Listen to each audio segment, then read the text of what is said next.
ನೋಡಿ, ತೆಂಗಿನಕಾಯಿ ಕೆಂಪು ಚಟ್ನಿ ಮಾಡ್ತಾಯಿದ್ದೀನಿ. ಅದಕ್ಕೆ ಏನೇನು ಹಾಕೋದು ಅಂತ ತೋರಿಸ್ಕೊಡ್ತಾ ಇದ್ದೀನಿ. ತೆಂಗಿನಕಾಯಿ, ಬೆಳ್ಳುಳ್ಳಿ, ಒಣಮೆಣ್ಸಿನ್ಕಾಯಿ, ಕಡಲೆ,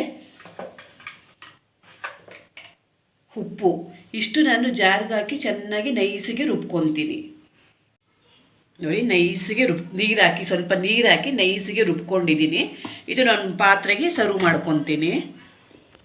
ನೋಡಿ, ಒಗ್ಗರಣೆ ಮಾಡ್ತಾಯಿದ್ದೀನಿ. ಒಂದು ಸ್ವಲ್ಪ ಎಣ್ಣೆ ಹಾಕಬೇಕು.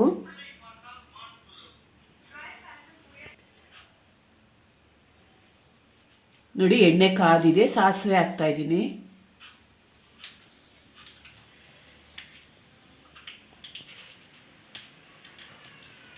ಸ್ವಲ್ಪ ಉದ್ದಿನ ಬೇಳೆ,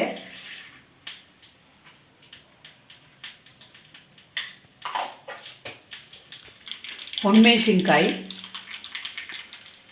ಕರಿಬೇವಿನ ಸೊಪ್ಪು,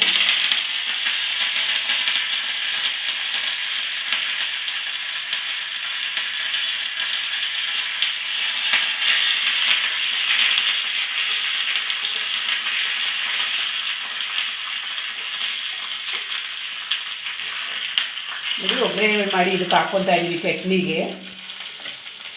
ಮತ್ತು ಜಾರಲ್ಲಿ ಸ್ವಲ್ಪ ನೀರು ಹಾಕ್ಕೊಂಡು, ಚಟ್ನಿ ರುಬ್ಬಿದ ಜಾರಲ್ಲಿ ನೀರು ಹಾಕ್ಕೊಂಡು ಅದಕ್ಕೆ ಮಿಕ್ಸ್ ಮಾಡ್ಕೊತಾ ಇದ್ದೀನಿ. ನಿಮ್ಗೆ ಎಷ್ಟು ನೀರು ಬೇಕು ಅಷ್ಟು ಮಿಕ್ಸ್ ಮಾಡ್ಕೊಳ್ಳಿ. ನೋಡಿ, ತೆಂಗಿನಕಾಯಿ ಕೆಂಪು ಚಟ್ನಿ ರೆಡಿ. ಇದು ಮಾಡಿ ನೋಡಿ, ತುಂಬ ರುಚಿಯಾಗಿರುತ್ತೆ. ದೋಸೆಗೆ, ಚಪಾತಿಗೆ, ಪೂರಿಗೆ ಎಲ್ಲದಕ್ಕೂ ತುಂಬ ಟೇಸ್ಟಾಗಿರುತ್ತೆ. ಇದು ನೀವು ಮಾಡಿ ನೋಡಿ. ಚೆನ್ನಾಗಿದೆ. ನನ್ನ ಚಾನಲ್ಗೆ ಲೈಕ್ ಕೊಡಿ, ಫಾಲೋ ಮಾಡಿ.